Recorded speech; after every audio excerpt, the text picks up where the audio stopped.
வணக்கம். நமக்கு கிடைச்சிருக்க புதிய தகவல் படி என்ன அப்படின்னா, இன்னைக்கு வந்து டெட் நோட்டிஃபிகேஷன் விட்டுருக்காங்க. 2025க்கான டெட் நோட்டிஃபிகேஷன் விட்டுருக்காங்க. இந்த நோட்டிஃபிகேஷன் வந்துட்டு நமக்கு டிஆர்பி வெப்சைட்ல டிஆர்பி வெப்சைட்ல அவைலபிளா இருக்கு. என்னைக்கு அப்படின்னா, இன்னைக்கு தான் விட்டுருக்காங்க 11/8/25. எப்போ வந்து ஆன்லைன் அப்ளிகேஷன் ஸ்டார்ட் பண்ண போறாங்கன்னா, சேம் 11/8/25. லாஸ்ட் டேட் வந்து 8/9/2025. எடிட் ஆப்ஷன் இருக்கு. நம்ம அப்ளை பண்ணிட்டு பே பண்ணதுக்கப்புறம் நம்ம வந்து பண்ணது கரெக்டு தானா அப்படிங்கிறதுக்கு எடிட் ஆப்ஷன் கொடுத்துருக்காங்க. 9 அண்டு 9 to 11 3 days வந்து நமக்கு பார்த்துக்கலாம். டென்ஷேட்டிவ் என்னைக்கு போட்டிருக்காங்க அப்படின்னா, உங்களுக்கு வந்துட்டு 1/11/25 பேப்பர் 1க்கு 2/11/25 பேப்பர் 2க்கு. அப்போது இதிலிருந்து நம்ம கண்டிப்பாக என்ன தெரிஞ்சுக்கலாம் அப்படின்னா, இந்த தடவை வந்து ஆன்லைன் கிடையாது. நம்ம வந்துட்டு ஓஎம்ஆர் டெஸ்ட் தான் கண்டிப்பாக இருக்கும். உள்ளே படித்து பார்த்தா நமக்கு தெரியும்.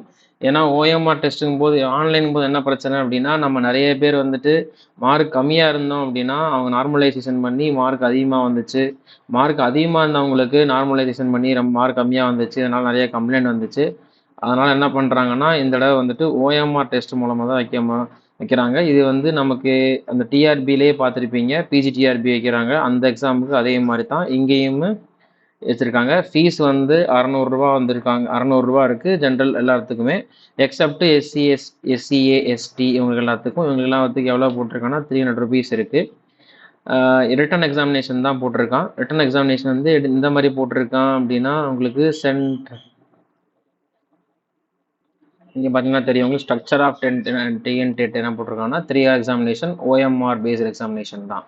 ஸோ கண்டிப்பாக நமக்கு வந்து ஆன்லைன் எக்ஸாம் கிடையாது. இந்த தடவை வந்து லாஸ்ட் டைம் மாதிரி தூக்கி எங்கெங்கேயோ சென்டர் போட்டோம் அப்படின்னா கொண்டு போய் பார்டரில் போட்டது அந்த மாதிரிலாம் வராது. இந்த தடவை வந்து நமக்கு கொடுத்துருக்க சென்டருக்குள்ளே வந்திருக்கும். சப்போஸ் நீங்கள் உள்ளே போயிட்டு அப்ளை பண்ணி பார்த்தாலுமே வந்து உங்களுக்கு தெரியும் எங்கே அப்ளை பண்ண. ஏன்னா இன்றைக்கே வந்து நோட்டிஃபிகேஷன் ஓப்பன் ஆகிடுச்சு நமக்கு. அதனால் அப்ளை பண்ணுற மாதிரி இருந்தால் நமக்கு இன்றைக்கே ஸ்டார்ட் பண்ணி அப்ளை பண்ணுறவங்க பண்ணிக்கலாம். அப்ளிகேஷன் அப்ளை ஆன்லைனில் பார்க்கலாம் இருக்கா அப்படின்ட்டு. நான் கொஞ்சம் நேரத்துக்கு முன்னாடி பார்க்கும்போது இது இல்லை. மேபி இப்போ அப்லோட் பண்ணியிருக்கலாம். 11ங்கும் போது இன்றைக்கி தான். கொஞ்சம் வெயிட் பண்ணி பார்ப்போம். இன்றைக்கி வந்து ஆனால் அப்ளிகேஷன் ஃபார்மில் இன்னும் நமக்கு வந்துட்டு பண்ணுற மாதிரி வரலை. இன்னுமே வந்து இந்த பிஜிஎஸ் ரெண்டுக்கு அப்ளை பண்ணுறதா வந்திருக்கு. மேபி சூன் இப்போ தான் வந்தனால கொஞ்சம் நேரம் கழிச்சு வெப்சைட் அப்டேட் பண்ணுவாங்க. அப்டேட் பண்ணதுக்கப்புறம் உங்களுக்கு நோட்டிஃபை பண்ணுறேன். தேங்க்யூ.